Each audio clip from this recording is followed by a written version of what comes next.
Hello everybody, welcome to the latest edition of Conceptual Astrophysics. This is a series of videos in which we show how to set up and solve introductory astronomy problems for college students. I'm your host, Dr. Christopher Sorolla. Today we're discussing Kepler's third law of planetary motion, or at least the simplified version that astronomers prefer to use as a shortcut. We will talk about a more generalized version in a separate video. So what is Kepler's third law? What is it talking about? Kepler's third law states simply this. It relates the period of the orbit of an object about the Sun to its distance from the Sun. More specifically, the period of an object about the Sun measured in terms of good old-fashioned Earth years. All right, like that. This little letter A stands for something called the semi-major axis of the orbit. Now, previously you've probably learned about Kepler's first law of planetary motion, and that states that the shape of an orbit of a planet is elliptical. It's an ellipse. Well, that is almost perfectly true, and it's close enough for what we want to do here. And the semi-major axis is simply the half of the longest part of an ellipse's shape. So that's what we call that. Now, if you have a perfect circle, and a circle is a special case of an ellipse, then the semi-major axis is simply the radius of the circle. Okay? So if you think of this way, a semi-major axis and a diameter of a circle are similar if the ellipse is pretty close to being a circle. Now, if an ellipse is very different from a circle, they look a lot different, but that's neither here nor there for our purposes here. We simply want to introduce it or to discuss what it means.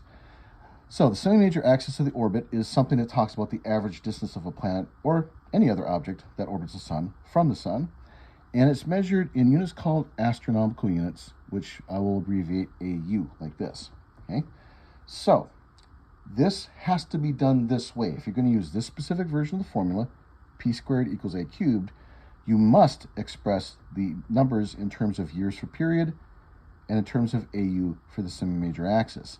If you use other units like, say, meters or seconds or something else, this particular formula won't work. This formula is specifically designed for this. Now, why is that the case? Because this is made for convenience. It turns out that objects will take on the orders of years to orbit the Sun, either a little bit less than a year or say maybe several years, several dozen years, but usually a number that's easy to comprehend if you use years. If you use seconds, you kind of lose it a little bit. Same with the astronomical unit. It's much easier to say, for example, that Mars is 1.5 AU from the Sun instead of saying, oh, Mars is 228 million kilometers from the Sun. It's a much easier sort of way to comprehend the numbers. So it's a shortcut for astronomers, if you will. There is a generalized version. That's a separate video. So it's probably easiest if I show off some examples and discuss what we do with them as we go along. So let's do the first one I've got written here. So we want to find the orbital period of Mercury. In other words, how long does it take Mercury to orbit the Sun in units of Earth years, given that we know that the semi-major axis of its orbit is 0.39 astronomical units. So how does that look? So start with this formula, p squared equals a cubed, like that. What we're searching for is p, period. Now notice it's period, not p squared, but period we need to find. What does that mean? That means in order to find period, we need to take the square root of both sides. So it's a simple algebra thing. Take the square root of p squared, you get p, all right? Take the square root of a cubed, and you have something that might look like this, all right? So that's a solution for p. Now, why don't we just write it that way? Well, it's because, first of all, this is the generalized formula, and you'll see why in, say, separate videos or separate lectures. But also, we want to be able to solve for little letter a sometimes. And if we solve it this way, then we're making it extra hard if we want to solve for letter a. So let's leave it like that. So anyway, here is the solution for p by itself. Now, because it's already in terms of astronomical units, I don't have to do any unit analysis. I don't have to change the units. I simply plug in the number that's given. That's the beauty of this little shortcut. So 0.39 cubed, like that. So the simplest thing to do if you've got a calculator with you is to take the number 0.39 and cube it. You probably have a calculator button that already lets you do a cube straight up, or of course just multiply it by itself 3 times. Now, the next step is to take a square root of that number. Okay. If you do this, you should come up with an answer of 0.24 years. 0.24 years, almost a quarter, tells you that it takes almost a quarter of a year for Mercury to orbit the sun, or if you would like to round off in this fashion, if it's easier to comprehend, about 3 months, right? There's 12 months to an Earth year. 3 months is a quarter of a year, roughly.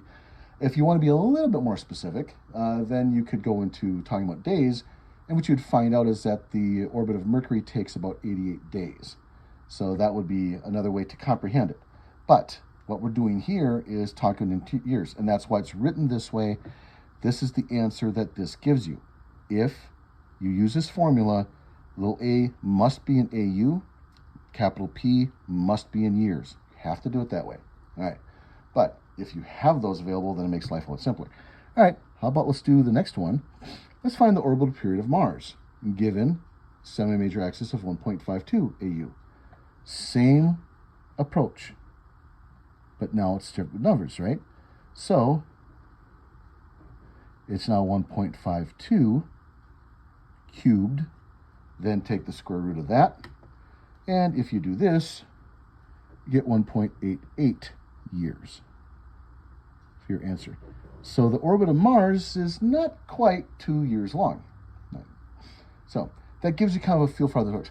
By the way, notice something that's happening here. Although the relationship is a little complicated, the general trend is that the further away a planet is from the sun, the more time it takes to orbit the sun.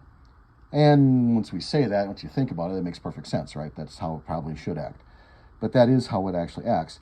The reasons for this is because of how gravity works and other physics ideas. We're not worried about that. In fact, we're just leaving it here for this day. Okay, now, let's suppose that you have the period and you want to find the semi-major axis. Let's turn that around. So let's start with that. So for example, suppose we want to find the semi-major axis of Venus, but we're given a period of 0.61 years. Now, by the way, 0.61 years is about 224 days. Again, though, I can't use 224 days as my number to put into this formula. I must use it in terms of years, good old-fashioned Earth years, right? So if I put into years, then I can calculate the semi-major axis properly. But if I don't, then I can't. So this is the lesson we're trying to impart upon this, not only how to manipulate the formula, but also the units part of it. Okay, so let's rewrite it this way. If p squared equals a cubed, then of course, a cubed equals p squared, right? I'm just turning it around. Which means what? It means that if I want a by itself, I need to take the third root of this. And a way to express that in writing is like that. Now, by the way, if you are so inclined, you could also write this as a fraction, like that. It'd also be legitimate to write that way. I prefer, I think, for our purposes to write it this way, so people can see exactly what's happening and why. But if you know how exponents work, this would also be perfectly fine. In any case, let's go ahead and calculate that. So cube root of the period. Now the period of Venus, we're told, is 0.61. So 0.61 squared.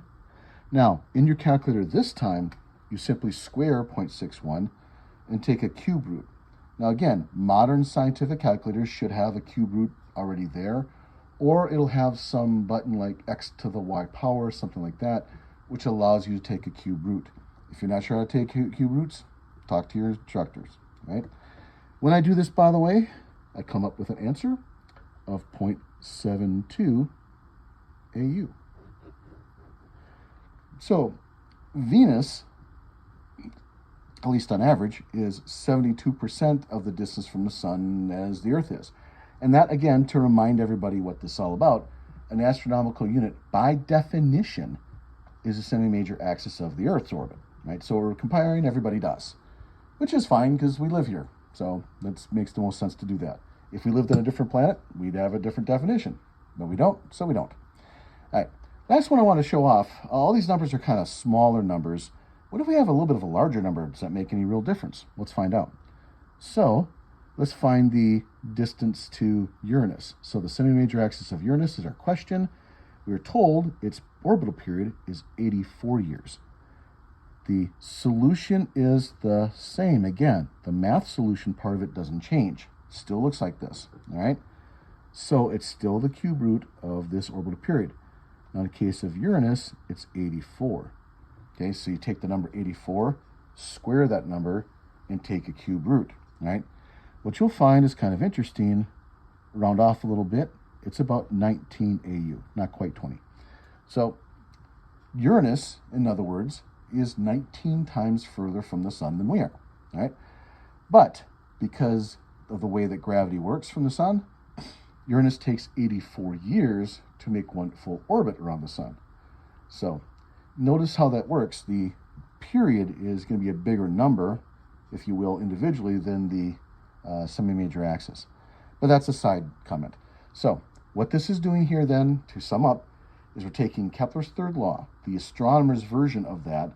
We have to use units of years and astronomical units to put into the formula, but once you have those, the numbers are very easy to calculate. It's not difficult to do that. And it gives you kind of a sense as to how the solar system works in terms of its orbits. By the way, I did this for planets, but this would also work for comets, for asteroids, for any object orbiting the sun directly, okay?